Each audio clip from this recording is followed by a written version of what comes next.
You, John Fitzgerald Kennedy, do solemnly swear. I, John Fitzgerald Kennedy, do solemnly swear. That you will faithfully execute the office of President of the United States. That I will faithfully execute the office of President of the United States. And will, to the best of your ability.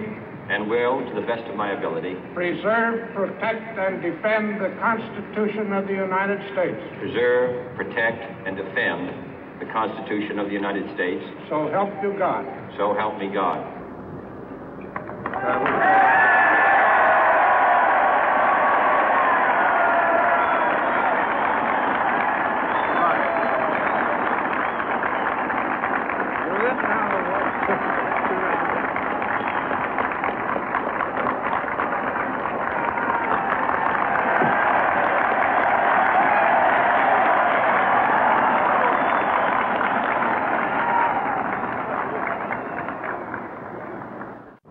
Vice President Johnson, Mr. Speaker, Mr. Chief Justice, President Eisenhower, Vice President Nixon, President Truman, Reverend clergy, fellow citizens.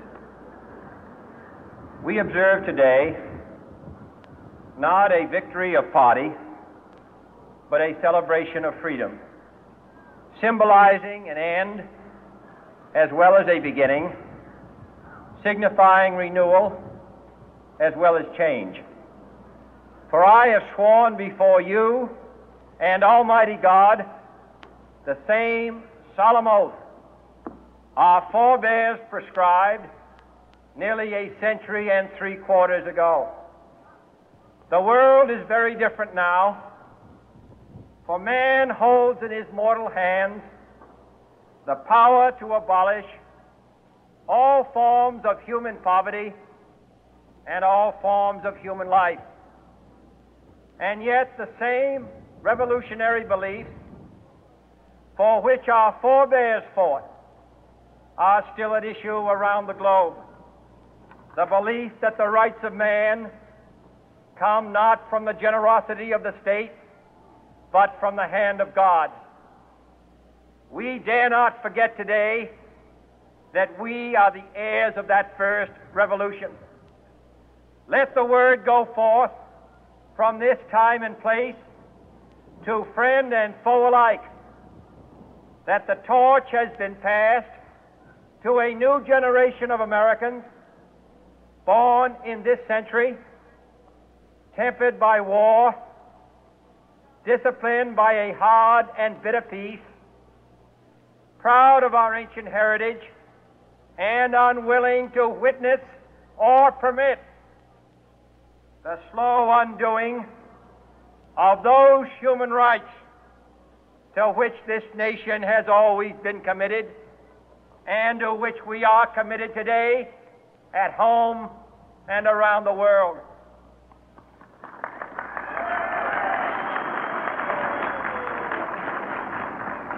Let every nation know, whether it wishes us well or ill, that we shall pay any price, bear any burden, meet any hardship, support any friend, oppose any foe, to assure the survival and the success of liberty.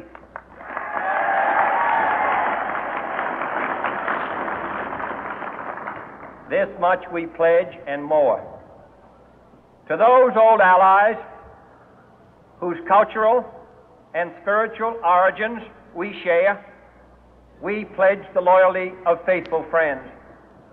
United, there is little we cannot do in a host of cooperative ventures. Divided, there is little we can do, for we dare not meet a powerful challenge at odds and split asunder. To those new states whom we welcome to the ranks of the free, we pledge our word that one form of colonial control shall not have passed away merely to be replaced by a far more iron tyranny.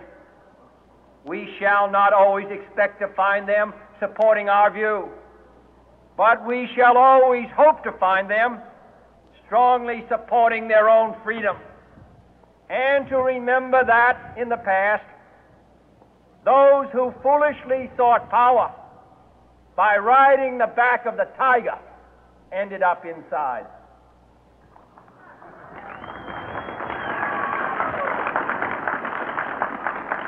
To those people in the huts and villages of half the globe struggling to break the bonds of mass misery, we pledge our best efforts to help them help themselves for whatever period is required, not because the communists may be doing it, not because we seek their votes, but because it is right. If a free society cannot help the many who are poor, it cannot save the few who are rich.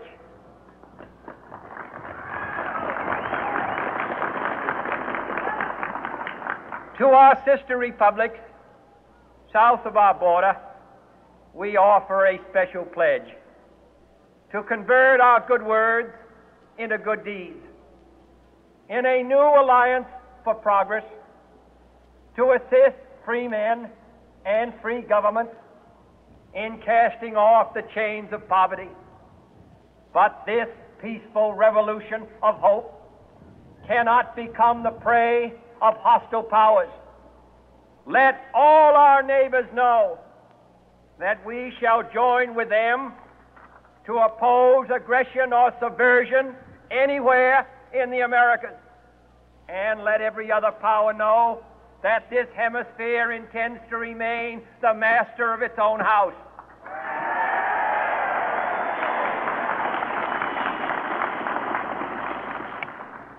To that World Assembly of Sovereign States, the United Nations, our last best hope, in an age where the instruments of war have far outpaced the instruments of peace, we renew our pledge of support to prevent it from becoming merely a forum for invective, to strengthen its shield of the new and the weak, and to enlarge the area in which its writ may run.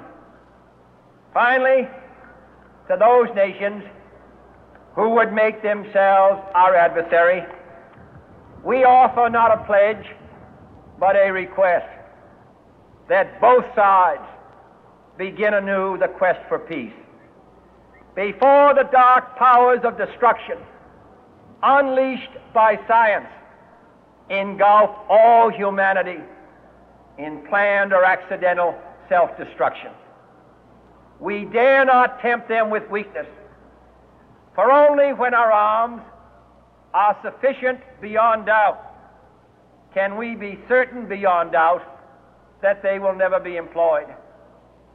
But neither can two great and powerful groups of nations take comfort from our present course, both sides overburdened by the cost of modern weapons, both rightly alarmed by the steady spread of the deadly atom, yet both racing to alter that uncertain balance of terror that stays the hand of mankind's final war.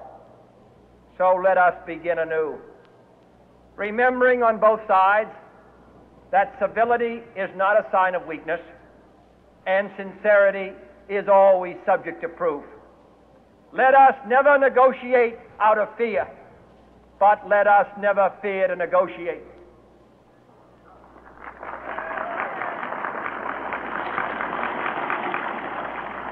Let both sides explore what problems unite us, instead of belaboring those problems which divide us. Let both sides, for the first time, formulate serious and precise proposals for the inspection and control of arms, and bring the absolute power to destroy other nations under the absolute control of all nations.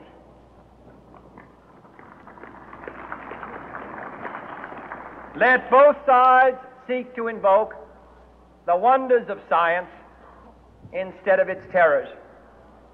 Together, let us explore the stars, conquer the deserts, eradicate disease, tap the ocean depths, and encourage the arts and commerce. Let both sides unite to heed in all corners of the earth the command of Isaiah to undo the heavy burden and let the oppressed go free.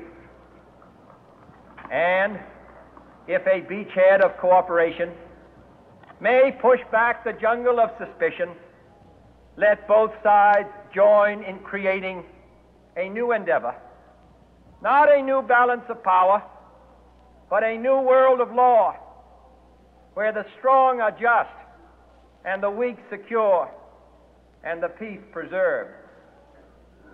All this will not be finished in the first 100 days, nor will it be finished in the first 1,000 days, nor in the life of this administration, nor even perhaps in our lifetime on this planet. But let us begin.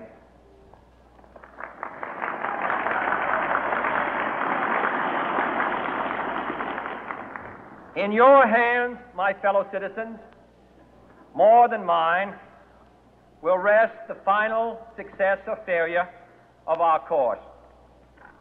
Since this country was founded, each generation of Americans has been summoned to give testimony to its national loyalty. The graves of young Americans who answered the call to service surround the globe. Now the trumpet summons us again, not as a call to bear arms, though arms we need, not as a call to battle, though in battle we are, but a call to bear the burden of a long twilight struggle, year in and year out, rejoicing in hope, patient in tribulation, a struggle against the common enemies of man, tyranny, poverty, disease, and war itself. Can we forge against these enemies a grand and global alliance, north and south, east and west, that can assure a more fruitful life for all mankind? Will you join in that historic effort?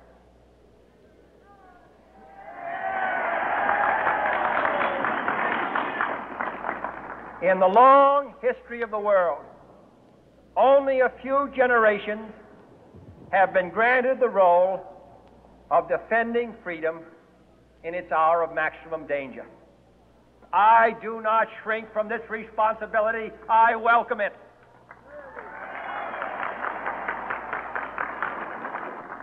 I do not believe that any of us would exchange places with any other people or any other generation. The energy, the faith, the devotion which we bring to this endeavor will light our country and all who serve it.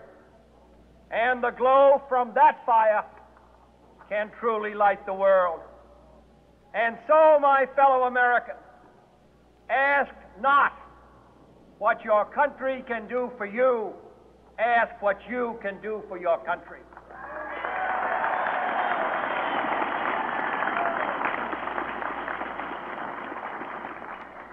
My fellow citizens of the world,